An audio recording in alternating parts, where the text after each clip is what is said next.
Hey everyone, welcome to another exciting episode of Lending Leadership with the Mortgage Pros. Robert Filyaw here with Dave Holland and Tom Mills. Happy to be with you guys. How you guys doing today? Doing great. Doing great. Excited for another episode. Yeah, I'm really jazzed for this one. So, guys, the last episode we had some questions that had kind of been building that were loan related, more kind of specific, maybe situational in terms of building the business, things of that nature. We have a whole nother segment of questions today that we're going to tackle that really focus more around the leadership and coaching aspect of our business. So we kind of bifurcated the questions and have a different approach on it today, but still going to take some questions. And we have not seen these in advance. We have no idea what's coming at us. So you guys are going to get kind of off the cuff responses just from the heart and from the head, really. I like the format last week, but there was some weird ones. There were some weird ones, but who knows what we're going to get today. So it'll be interesting. Oh, our first question just popped up. This is from someone who came in as anonymous, actually, but I've seen this actually some as I was coaching. I want to be coached, but I also hate being told what to do. How do I let go of ego and actually learn? Wow. So I knew Dave was going to jump on this one first, by the way. I wouldn't think coaching is being told what to do. I mean, there needs to be a mind shift there. I've never seen coaching as being told what to do, since I was in a kid in athletics to being an adult and being coached in mortgages or just, leadership. So how to let go ego and actually learn? That's a process, right? It doesn't happen overnight. Someone with that mindset, maybe they're not the best coaching candidate. What do you guys think? This person asked the question, maybe having tremendous success in their career, but they will reach a max on that, a plateau, if they don't remove the ego, open their mind, and realize that there's a lot to learn every day in this business, in sales, and in life. There's a lot to learn, and I think you'll only go to a certain point in anything you do with an ego and an ability to learn, I believe. Yeah, I agree. And I think this really comes down to, determining what you're wanting to get out of coaching. What's your end goal? What are you trying to achieve from it? And really having some reflection and realizing that maybe you're not in the best position for that. One thing that I haven't ran into exactly this, but I remember early in my career, I was a pretty good loan officer, knew my stuff, and people would come in and like double check my files or come behind me. And I would always be like, why? Like, I don't need that. I'm good enough to not need that. And I had a manager one time and she sent me a picture of a cockpit of an airplane, right? And you got a pilot and a co-pilot. And she's like, look, don't think of this as like someone checking behind you or someone looking for fault. Think of this as someone being your co-pilot to help make sure that you're being the best that you can be. And that stuck with me and it resonated and it changed my entire mindset. And then the other thing that I used to tell people when I was coaching is Tom Brady's the best quarterback that ever lived. He's the GOAT. There's no arguing it. Don't come at me with anything else. Tom Brady had a quarterback coach, right? Michael Jordan's the GOAT of basketball, right? Best that's ever lived. Don't bring no LeBron shade up in here. Michael Jordan had multiple coaches. So if you think that you're the GOAT of mortgage lending and that you don't need a coach, even the GOATs have coaches, right? And for anyone who doesn't know, GOAT is greatest of all time. So, if you think about how many of us, and I'm sure many of our listeners too, started in the mortgage business, how I started was here's a, mortgage calculator. Here's a pen. Here's a 1003. Here's a list of leads. Start calling and figure it out. Right. So Right. If you look at it strategy wise, tactical wise, remove the guideline questions and the actual, the mortgage specific part of it from a sales concept. A lot of us were never coached at all, how to build a team, how to scale. And a lot of us, and I know Robert and I, and many of our listeners, I'm sure, we just did it on sheer brute force, meaning, hey, we'll work 16 to 18 hours a day just to get it done, right? Uh, and there's only a fine amount of time before you can do it before you hate this business. So I am coached. I know Tom is coached. Robert has been coached. I think if you look at our top 15 or 20 LOs, they are all coached. A lot of our managers and leaders are coached. So we're a big believer in it. The self-made path is the most difficult journey you Yes. can take, and the loneliest journey you can take too. You think about when you think about like where you guys have gotten to in your career, you think about all the people that like helped along the way, and honestly, that to me is like some of the most rewarding stuff, and my best memories of my successes is those along the way that helped me, that shaped me, that made me better. So I think it's a lonely, challenging path alone, and not open mind to learning. Well, and why reinvent the wheel, right? Yeah, Like, why that's if someone else is doing it better, Carl White, I heard say one time, get in my draft. Like they figured a lot of it out, right? So like I'm not that smart. I don't want to reinvent the wheel. I want someone to show me how to do it. And then I'll make it my own and refine it. But Robert, I cut you off. Go ahead. no, it's good. No, that's a great point. And the last point on this question, because we did have another one just pop up, is I saw this posted the other day by the basically the parallel, and I think it's timely for this topic, is when you look at our career, when you look at our business as a originator, like you make doctor money, you make lawyer money, and in some cases you make professional athlete money, right?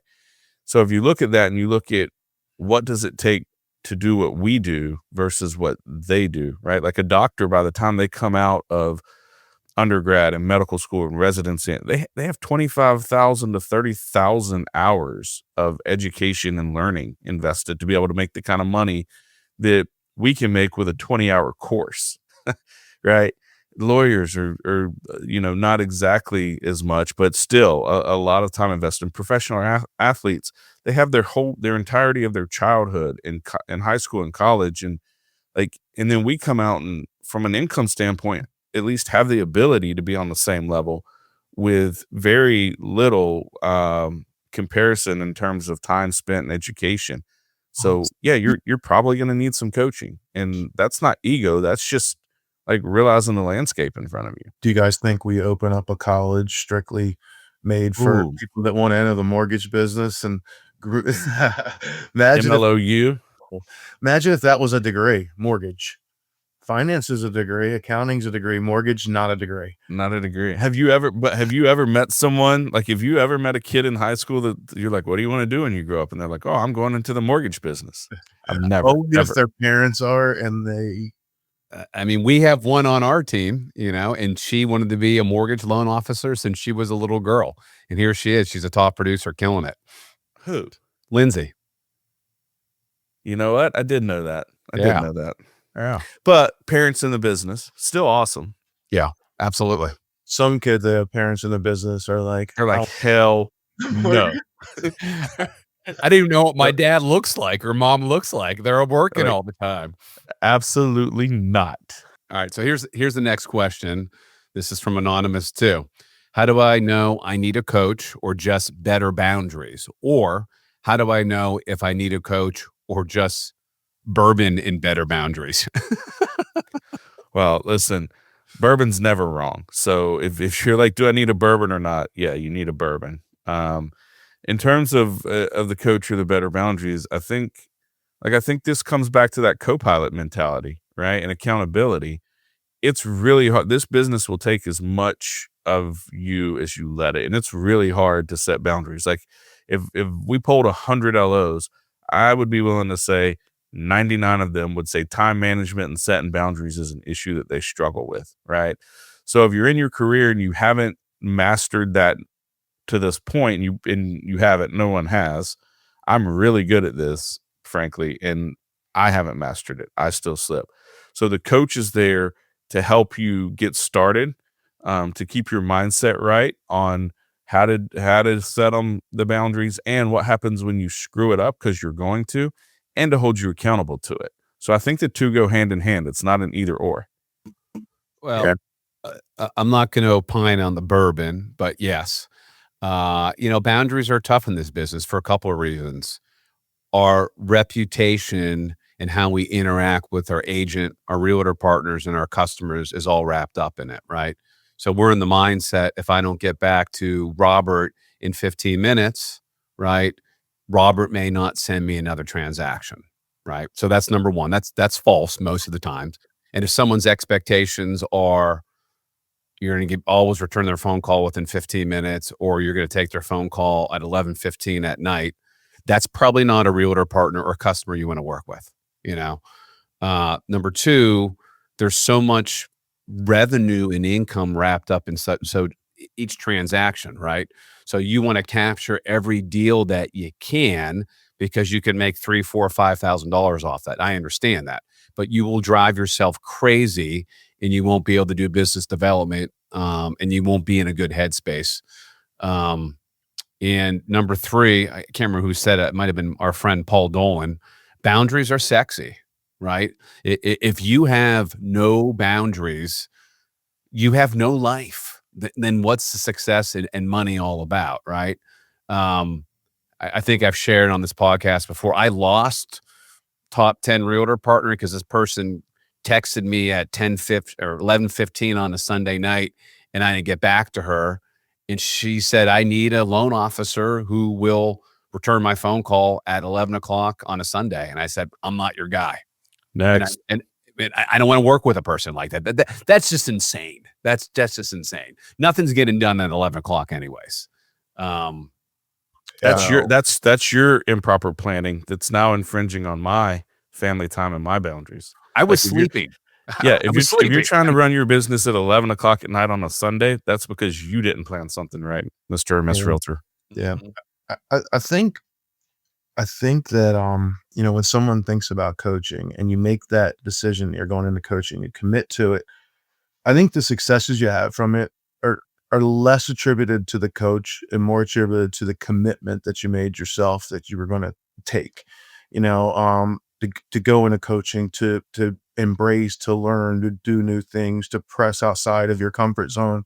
That's like where the magic happens. A coach helps you make that happen, but it's that decision. And I've seen guys go into coaching that haven't meant to make that decision. And what do you see them doing coaching? You don't see a lot of success, right? Yeah. And 6 months later, and they're trying to cancel. They never made the commitment. The coach, and maybe it's that the coach wasn't the right coach for you. And that's okay. I think when you make a true commitment to going into coaching, don't look at it like, I'm going to go into coaching for 6 months, say, this is what I'm going to do for the rest of my career. And right now I need to focus on this. I need to focus on setting boundaries. I need help with that. Find the right coach for that. I think people sometimes go to a coach because they're like, oh, this person coached me, you should get them to coach you too.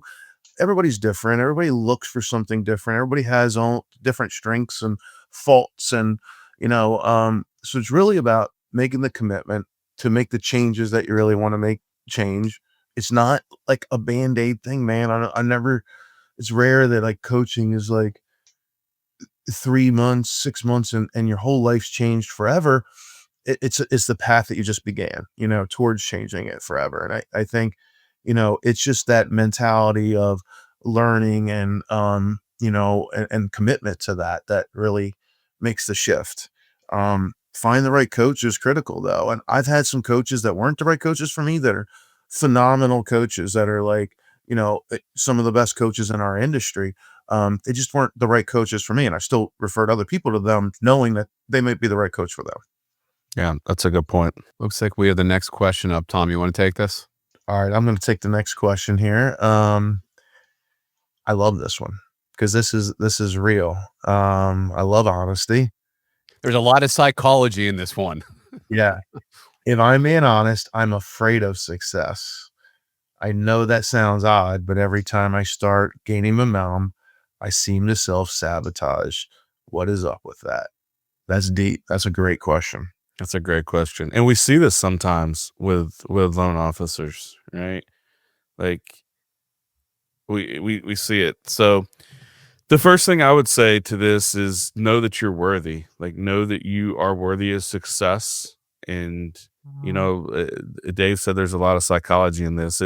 It's coming from a place, and you may not know where or why or how. And I don't know that that's necessarily even the point to find out.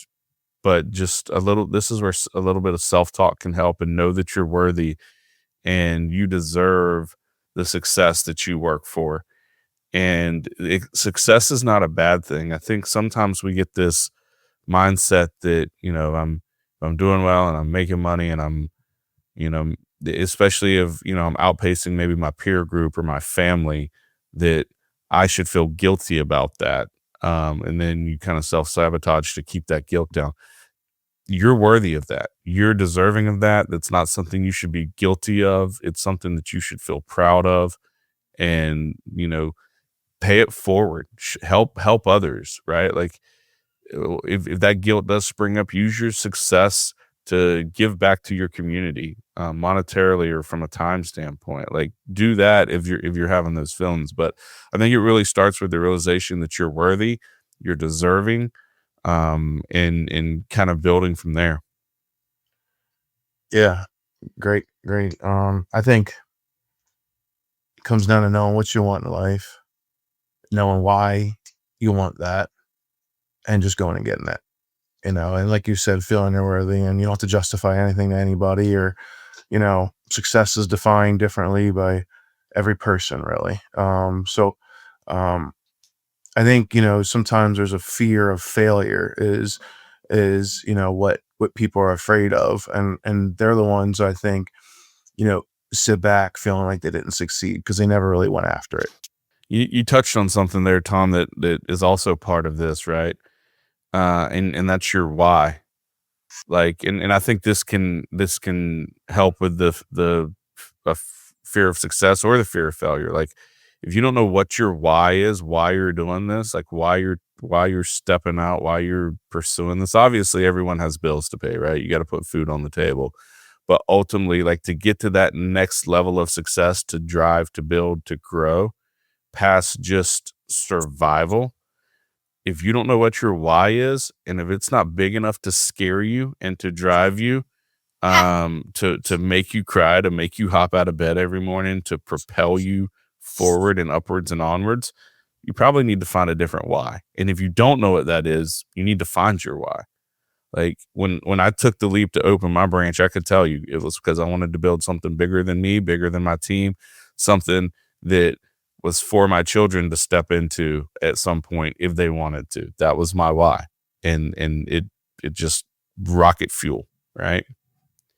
Go ahead, If you're Dave. Yeah, like you said, if your why is strong enough and you believe in it and you've given a lot of thought, then the self-sabotage kind of melts away. But yeah, that's a good question. Yeah, great question. So we got the next question coming up here. I've had a slow year and I'm embarrassed to talk about it. How do I keep my confidence up when my numbers are down? Um, so I mean, she's in good company, right? That's a lot of people in the mortgage industry. Um, that's a tough question. How do you keep your confidence up when the numbers are down? I would submit that it's having the daily disciplines, having a plan, I'm not talking specifically about a business plan, but having a plan you do in and day out, making the phone calls, doing planned networking events, weekly, daily. Um, it's the daily.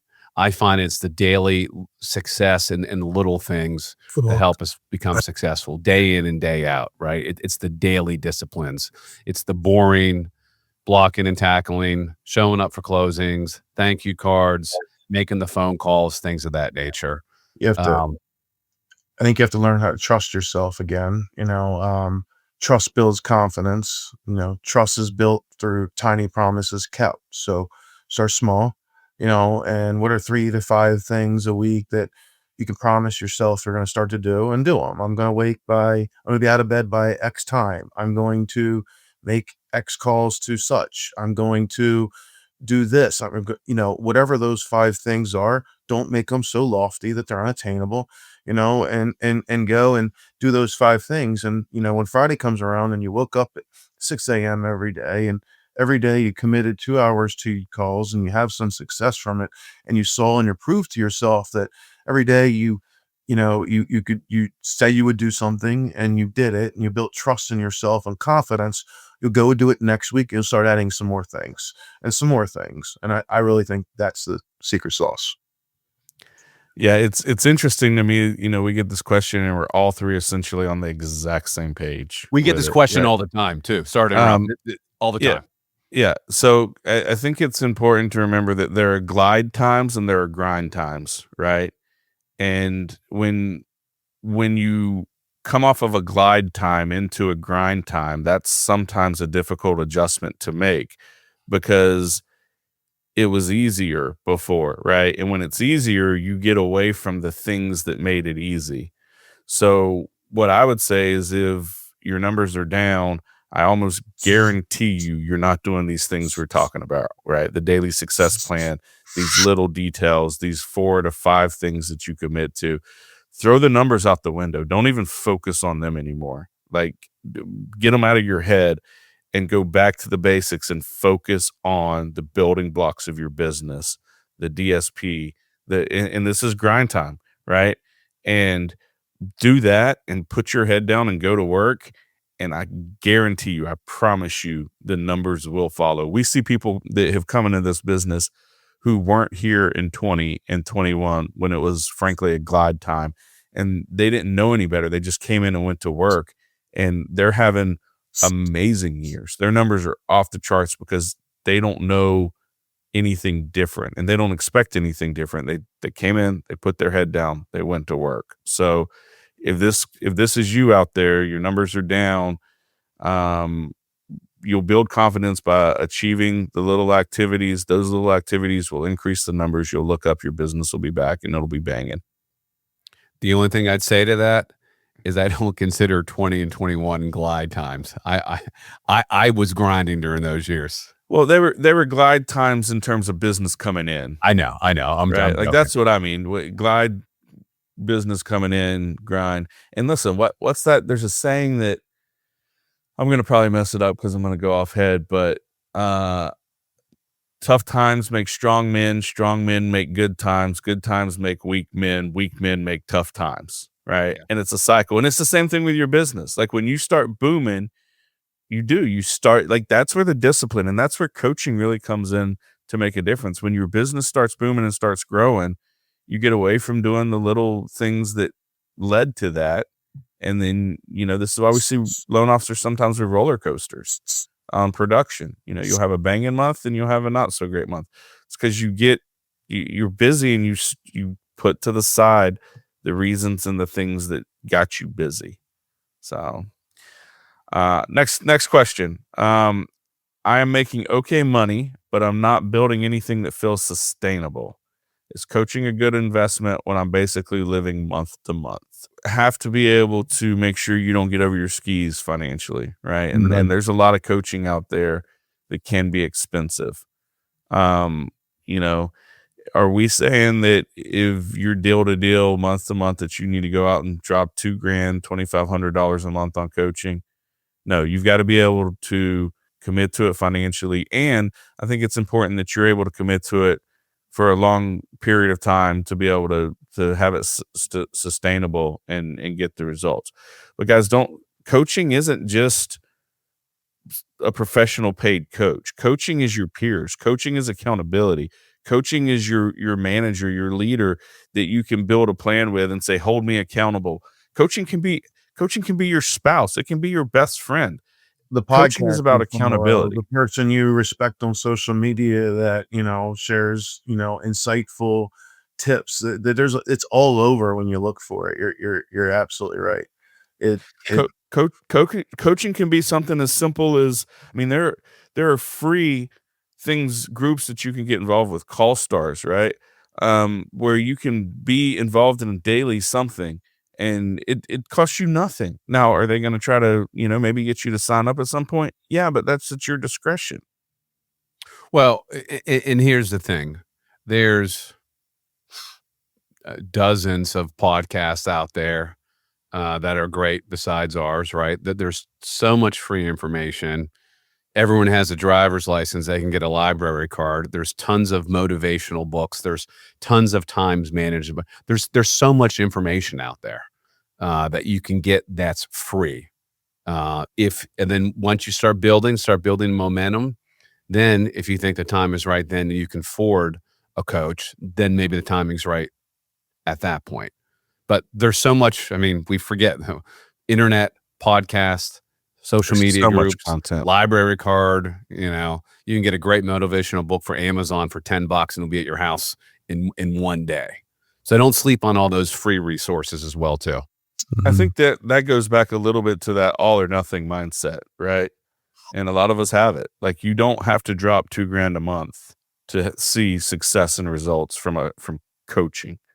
There are 100 other ways to skin that pig. Skin that pig? Yeah. No. No, you don't like it? I don't think that's a euphemism you're looking for. I think it's skin the cat, right? No, Butcher the pig. I'm trying to get some bacon, bro. Skin that pig. Yeah.